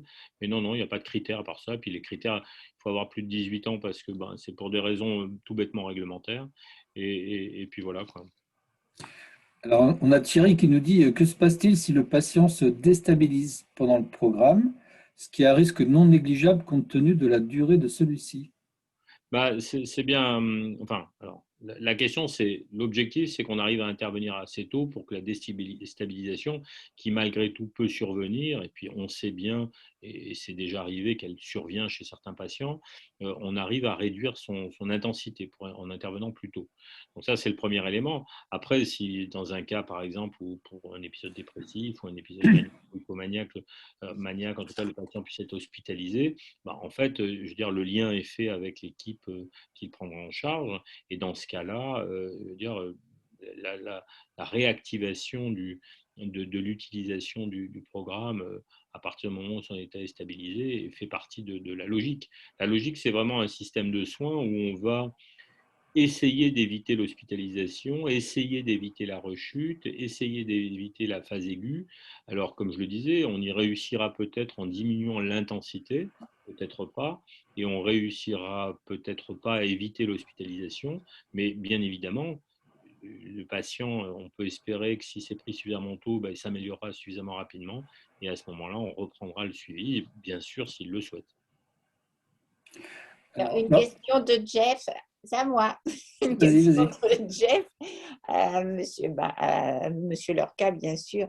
Avez-vous les chiffres d'impact de ce type de suivi dans les pays qui l'ont déjà testé? Alors, bien que je connaisse la réponse, Bah, en fait, personne ne l'a déjà testé de cette façon-là. Je veux dire, c'est vraiment une innovation. Alors, le case management, alors, si on prend bout par bout, on sait par exemple que j'évoquais le programme de psychoéducation développé par Edouard Vieta et Frances Collomb qu'on utilise avec l'application Simplet.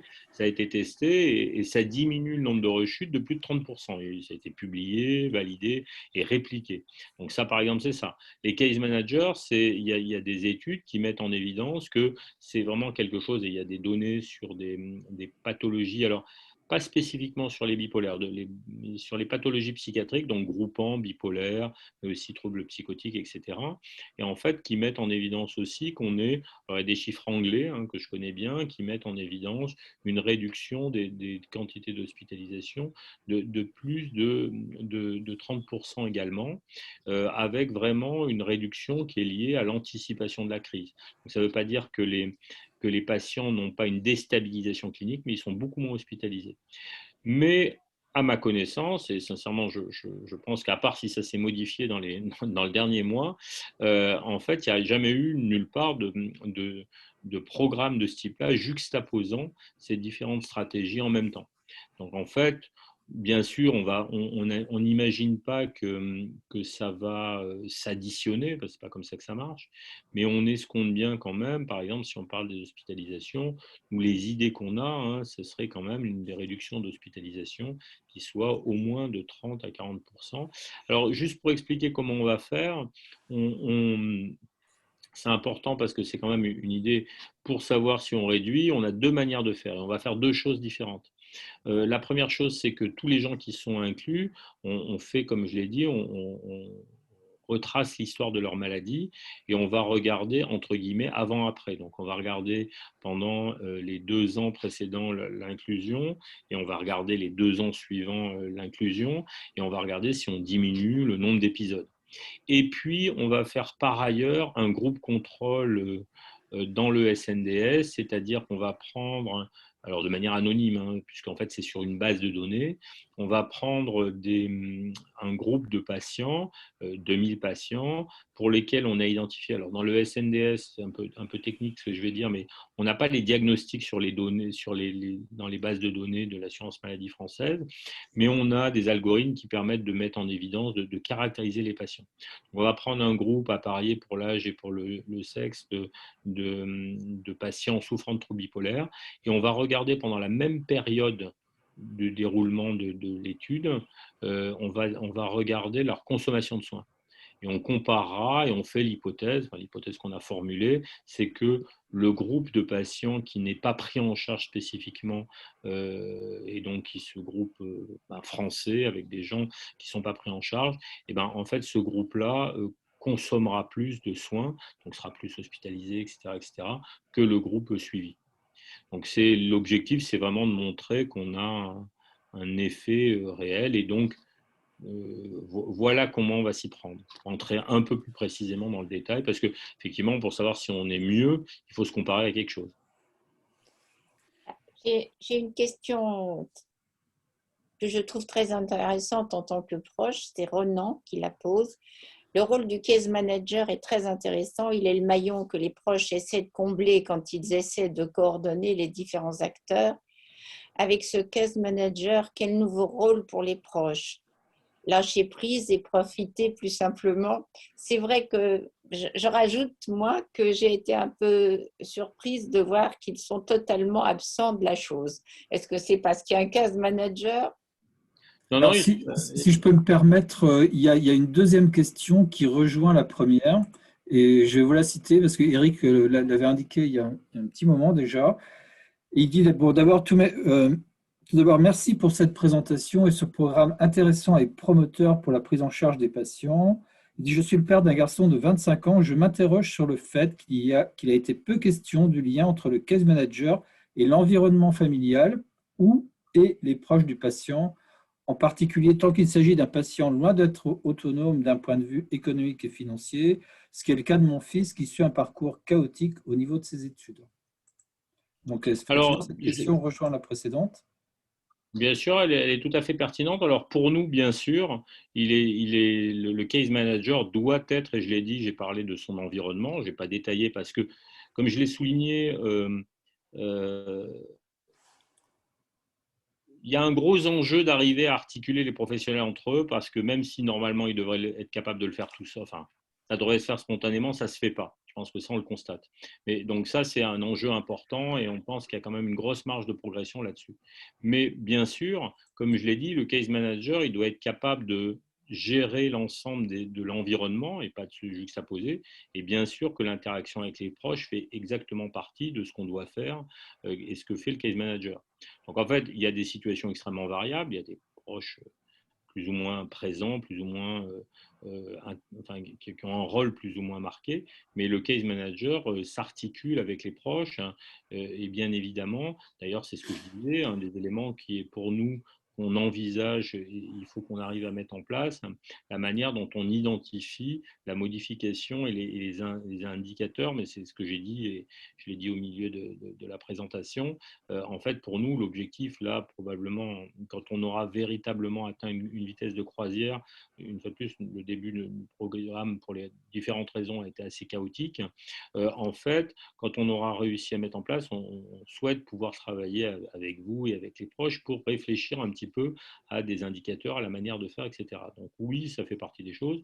Non, ça n'a pas été mis en avant, mais une fois de plus, parce que dans la présentation là, dans les objectifs, il y a vraiment une amélioration de l'efficience des soins. Mais l'interaction avec les proches, si elle n'a pas la même nature et la même manière d'interagir par rapport à ce qu'on essaie de faire avec les soignants, elle est forcément indispensable. Et elle fait partie de l'évaluation de ce qui entoure le patient, dont j'ai dit initialement que le rôle du case manager, c'est d'être un bon connaisseur du patient lui-même, mais de son cas, c'est-à-dire de tout ce qui entoure le patient et tout ce qui constitue à la fois des forces, des ressources et à la fois des faiblesses. Plusieurs questions sur l'application Simple. C'est ça? J'allais en parler, effectivement. On a 4 questions. C'est Simple. Mais... Bon. D'accord. Oui, à savoir si on peut le trouver on peut la trouver dans le commerce, hein, indépendamment de ce.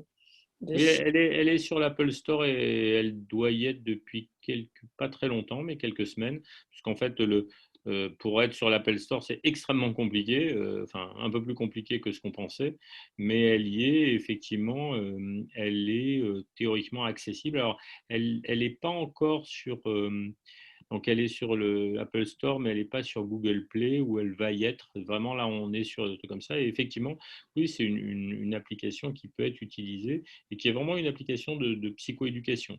Elle a été pensée comme ça, donc avec vraiment des messages de psychoéducation, des recommandations, etc. Et donc, elle est vraiment intéressante. Et comme je le disais, on essaie de démontrer son intérêt de façon scientifique et on essaie de promouvoir son usage. Tu avais d'autres questions Alors, parce qu'en fait, elle était déjà disponible, mais en anglais. Hmm. Et en fait, elle est maintenant en français.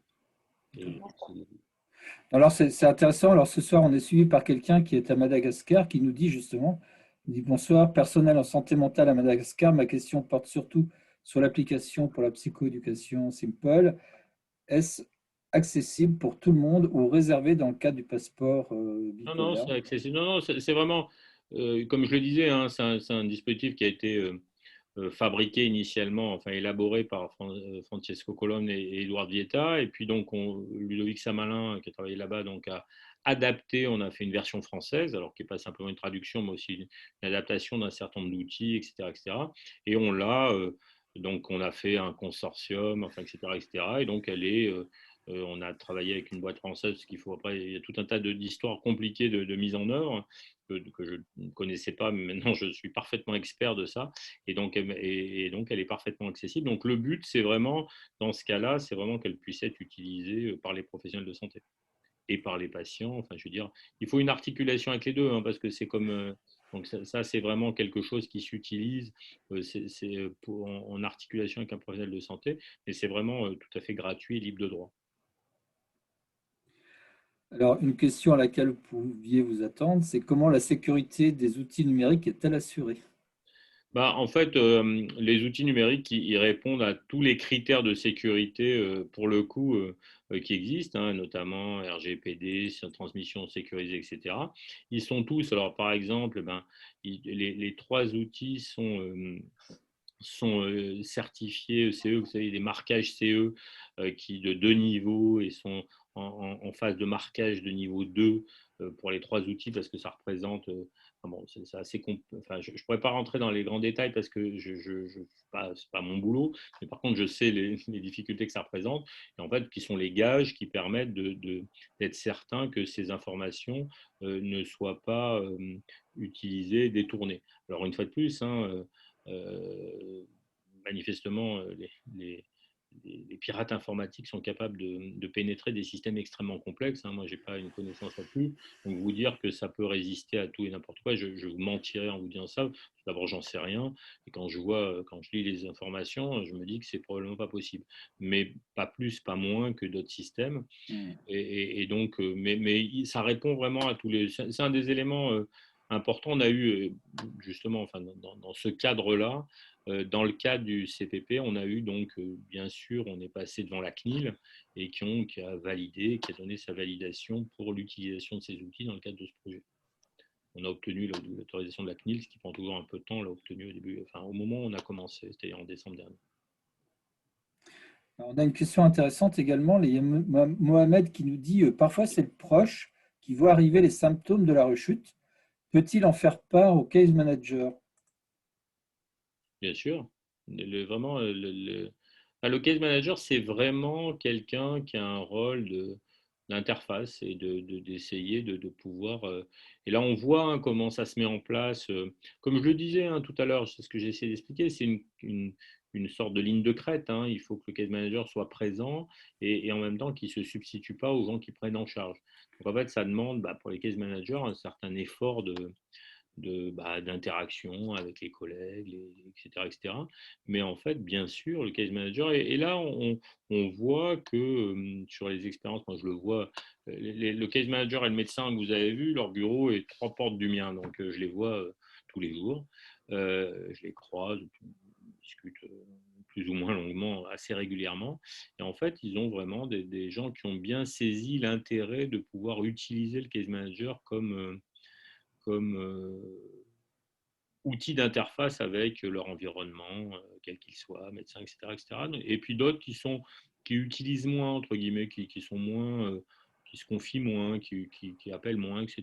Je crois qu'il y a des profils différents. L'intérêt, c'est que les patients qui en retirent un bénéfice puissent utiliser ce nouvel interlocuteur qui est vraiment dans ce rôle de facilitateur. Mais un facilitateur qui normalement comprend, enfin, vous voyez, qui a une connaissance spécifique de la maladie et qui est quand même formé spécifiquement à ça. Pas juste quelqu'un qui est sympathique, mais qui fait le lien. C'est quand même quelqu'un qui a des compétences. Dans Laetitia, que vous avez vu dans la vidéo, elle est non seulement infirmière, donc elle a la formation de case manager, mais elle va terminer son diplôme d'infirmière de pratique avancée en psychiatrie. Donc en fait, elle va être diplômée dans 1 mois et donc en fait, en plus, elle a vraiment une compétence supplémentaire dans la prise en charge des patients. Je voulais vous poser une question. Combien de patients sont inclus à la date d'aujourd'hui? C'est ce que je disais tout à l'heure, un petit peu moins de 200. C'est beaucoup. Oui, oui. Non, c'est déjà pas beaucoup, mal. c'est déjà pas mal, oui, non, mais il faut qu'on en fasse 10 fois plus, mais effectivement, compte tenu en plus enfin, je veux dire, vous voyez, on a eu beaucoup, ça a été très compliqué, puis bon, la situation reste quand même un petit peu plus compliquée que d'habitude avec la situation épidémique, etc. Oui, c'est pas trop mal, ouais. Et là, enfin, moi, par exemple, dans le centre où je suis, on n'a qu'une seule case manager, on va en recruter 2 autres, là, tout de suite, justement pour continuer le recrutement et parce que bien évidemment, il faut que les case managers puissent assumer un nombre de patients qui Oui, soit. voilà. Ils en ont combien? Combien peuvent-ils en suivre en même temps? Eh ben, théoriquement, donc, parce que ça va se lisser sur le temps et on imagine, etc., mais on imagine que dans les phases de ça, ils en auront entre 40 et 50 chacun. C'est énorme. Pour vous donner un ordre d'idée, le case management dans des pathologies chroniques dans lesquelles ça peut être utilisé, somatique, hein, on est sur des case managers qui ont entre 100 et 120 patients. Ouais. J'avais une question de Monsieur Bonilla qui l'a posée tout au début. Comment comptez-vous diminuer les problèmes cardiovasculaires en utilisant ce programme? Le but, c'est vraiment de favoriser, comme je l'ai dit, hein, la prise en charge somatique de manière générale. Donc, là, par exemple, de manière très concrète, s'occuper d'être certain d'aider le patient à avoir un médecin, d'aider le patient à ne pas oublier qu'il doit faire son bilan, et puis favoriser justement, après, tout le respect des mesures hygiéniques et tous ces éléments-là. On est vraiment sur l'idée quand même que les patients qui ont des troubles psychiatriques, notamment les troubles bipolaires, on a fait une étude avec la cohorte fondamentale hein, qui met en évidence que à peu près 27% dans la cohorte, hein, donc il y a à peu près 8000 patients maintenant, dans la population générale française, on a 10% de la population qui a un syndrome métabolique, c'est-à-dire obésité, hyperglycémie, hypercholestérolémie, hypertriglycéridémie et hypertension, obésité abdominale.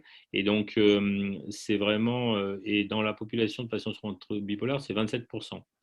Le syndrome métabolique est associé à une surmortalité cardiovasculaire, et sur ces 27%, donc c'est-à-dire 3 fois plus que la population générale, pas tout à fait 3 fois plus, mais presque, en fait, il y a 70% des gens qui ne sont pas soignés. C'est-à-dire qu'ils ne reçoivent pas de traitement spécifique pour le syndrome métabolique, ni pour le traitement de leur hyperglycémie, ni pour l'hypertension, ni pour l'hypercholestérolémie. Donc en fait, ça veut dire quoi? Ça veut dire que les patients souffrant de troubles bipolaires, et on retrouve des chiffres à peu près un tout petit peu inférieurs, enfin à peu près équivalents, c'est 24% pour les patients souffrant de schizophrénie, et des chiffres à peu près identiques pour des patients pour des dépressions résistantes dans les 3 cohortes qu'on suit et qu'on évalue. Et donc ça veut dire que ces patients-là, non seulement ils ont plus de syndrome métabolique, mais ils ne sont pas suivis et soignés pour ça. Donc en fait, ce qu'on compte faire, c'est déjà faire en sorte que si 100% des patients qui ont un syndrome métabolique étaient traités correctement pour ça, on peut faire l'hypothèse, c'est une hypothèse qui n'est pas trop hasardeuse, qu'on réduirait quand même la mortalité qui est liée à ce traitement, parce que les traitements sont quand même efficaces. Traitement de l'hypertension, les traitements de l'hyperglycémie, traitement de l'hypertriglycéridémie, des traitements efficaces. Et tu as d'autres questions, Dominique? Quelqu'un qui nous demande là, si on doit obligatoirement passer par son psychiatre pour adhérer au programme. Son psychiatre ou son médecin traitant. C'est bien qu'on puisse faire le lien avec le médecin parce que l'objectif, c'est important je l'ai dit à plusieurs reprises, c'est pas de se substituer à la personne qui suit. Et même si votre médecin, vous ne voyez votre médecin traitant que parce que vous êtes stable et que vous pensez que ça peut vous aider, que vous le voyez qu'une fois tous les 3 mois par renouvellement d'ordonnance, ça, c'est pas un problème. Mais c'est important que l'idée, c'est quand même que les personnes qui en bénéficient, c'est quand même des personnes dont on veut promouvoir un suivi. Un suivi, ça veut, une fois de plus, ça ne veut pas dire voir son psychiatre tous les 15 jours, ce n'est pas nécessaire. Si les gens sont très stables et qui pensent que ça peut leur apporter quelque chose, et notamment, par exemple, accès à la remédiation cognitive ou des choses comme ça, si les patients pensent que ça peut leur être utile, je pense que c'est important qu'ils puissent le faire. Mais dans ce cas-là, ça veut dire qu'ils ont un médecin qui les suit. Voilà. Si votre médecin vous suit et que si vous lui parlez de psychoéducation, d'orientation cognitive, que vous en avez entendu parler, que vous posez la question de savoir si ça vous aiderait, et que lui dit je ne sais pas très bien, puis je ne sais pas le faire ou je ne suis pas équipé pour le faire, vous pouvez lui demander écoutez, moi je vais bien, mais je pense que ça pourrait m'aider. Est-ce que vous pouvez m'adresser au programme? Et dans ce cas-là, vous bénéficierez on va dire, de l'apport que ça peut représenter en plus d'un suivi tout à fait ordinaire qui est peut-être nécessaire, mais qui vous paraît à vous pas suffisant. Et une question pratico-pratique, donc comment obtenir un rendez-vous auprès de la Fondation fondamentale? Alors, ce n'est pas la fondation qui truc, c'est chacun des centres. Donc, en fonction de l'endroit où vous habitez, vous contactez le centre expert, mais si vous voulez, je vous ferai passer, ça vous pourrez distribuer à tout le monde les coordonnées des différents centres. Ce que je Oui, vous propose, c'est que je vais vous faire, il faut que j'enlève la vidéo, non pas que je ne vais pas la diffuser, mais sinon ça fait un PowerPoint extrêmement lourd. Et puis bon, la personne a donné son droit à l'image, et vous savez tout à fait que c'était pour partager dans ce contexte-là, donc il n'y a pas de souci, mais bon, malgré tout, je ne vais pas vous donner la vidéo, mais je vous donnerai le reste du programme et j'y adjoindrai les coordonnées à la fois téléphoniques et mail des différents centres de manière à ce que vous puissiez contacter. d'accord, d'accord. Comme ça, vous pouvez diffuser largement, enfin, à tous les gens qui le souhaitent, et je vais vous faire passer ça ce soir ou demain matin. J'ai encore une question. J'imagine que vous allez faire un suivi longitudinal au fur et à mesure. Tout à fait. Vous avez prévu quelles échéances au bout d'un an pour chaque patient? C'est comment? C'est minimum. Alors, on voit les patients, comme on l'a dit, au moins tous les 3 mois, mais ça peut être plus fréquent. Mais tous les 3 mois, il y a un contact. Donc, soit voir ce que expliquait le docteur Mathis, soit les voir, soit un simple contact avec une visio par l'intermédiaire de l'appli. Et donc, c'est vraiment comme ça, on voit comment ça se passe. Ce qu'on souhaite, c'est que pour pouvoir voir quel est l'impact, et ça a été évoqué, parce que en un an, il se passe des choses. On veut que tous les patients soient au moins suivis un an. Donc, en fait, ça veut dire que compte tenu de la durée du programme, a priori, par exemple, les patients qui ont été inclus depuis le 14 décembre dernier, a priori, ils vont être suivis probablement quelque chose comme au moins 3 ans. Donc, on aura quand même 3 ans de suivi. Et puis, on aura les patients qu'on recrutera dans 2 ans, ils seront suivis qu'1 an. Donc, en fait, l'idée, c'est vraiment de recruter ces patients. Donc, on aura des patients qui auront une durée de suivi entre 1 an minimal et 3 ans maximum, et avec une fréquence qui sera au moins un contact. Contact, ça veut dire, comme je le disais, éventuellement contact physique, enfin, je veux dire au cours d'une consultation, ou simple contact par visio ou par mail tous les 3 mois. D'accord. Et puis, contact aussi par, bien sûr, les éléments recueillis par le biais de l'application qu'on recueille au fur et à mesure, puisqu'en fait, les gens reçoivent des demandes une fois par semaine, on leur demande comment ils vont, etc. Et ils peuvent aussi, comme je le disais, avec l'application, envoyer des messages et aussi se réévaluer s'ils veulent à un autre moment. Si par exemple, ils ont le sentiment d'être pas bien et qu'ils veulent communiquer ça, ils peuvent noter en utilisant les outils que la dame qui a envoyé dans la vidéo a montré, ils peuvent noter leur humeur, par exemple, et l'envoyer au case manager. Et ça, ils peuvent le faire quand ils veulent. Ce qui donne, c'est ce que j'évoquais, le case manager. Les case managers, le matin, ils ont une sorte de tableau de bord et ils ont tous les patients, ils ont des informations concernant tous les patients.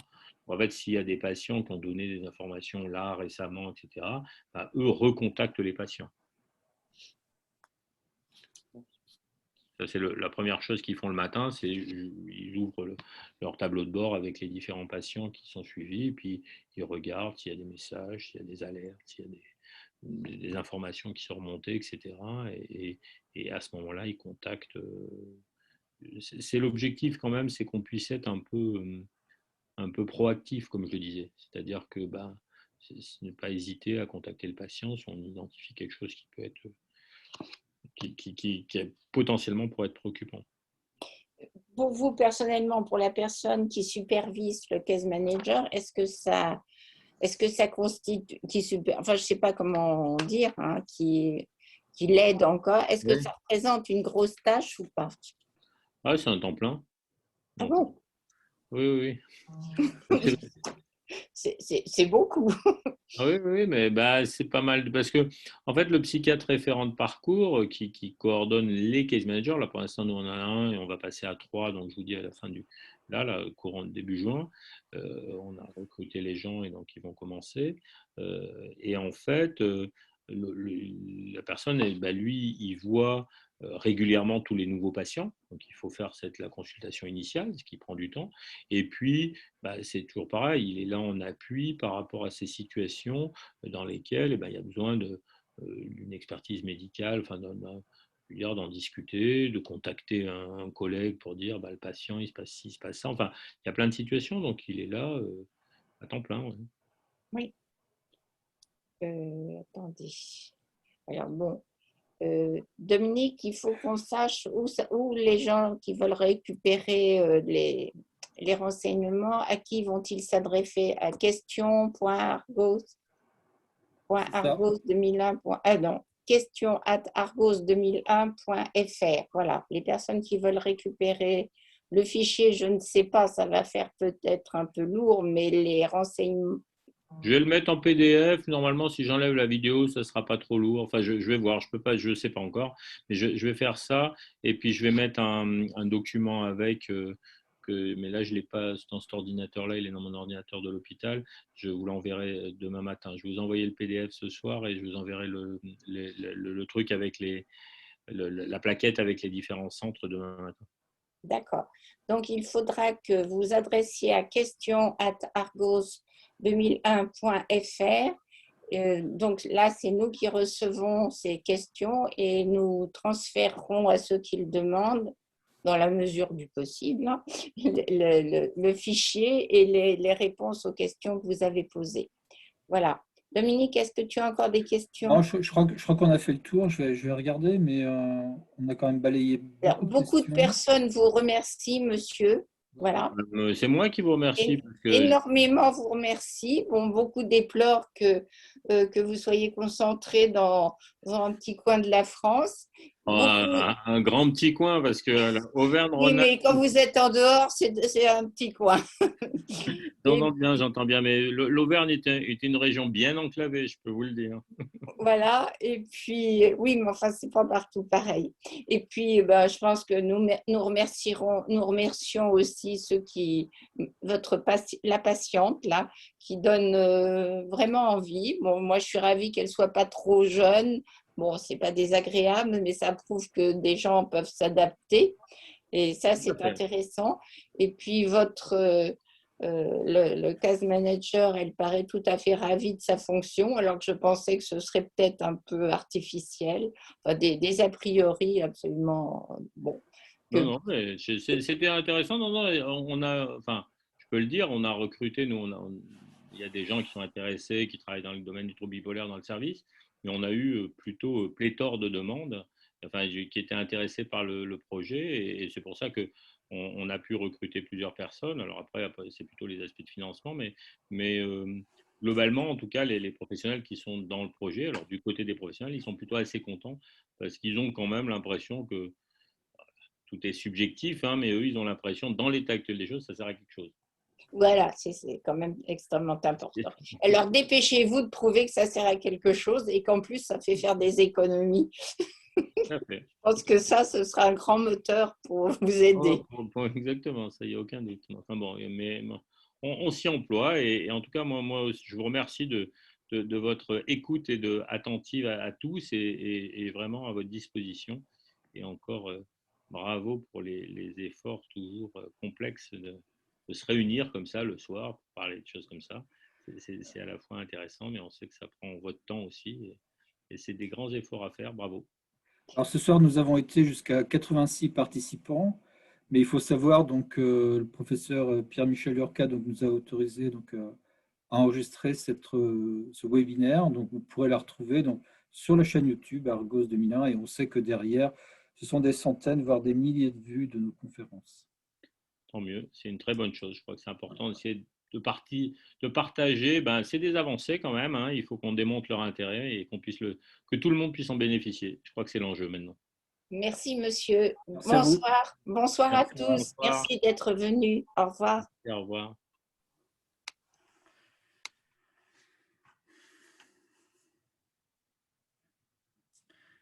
Eh bien, je vais fermer le webinaire et je vous dis à bientôt. À bientôt. Au revoir. Prochaine conférence.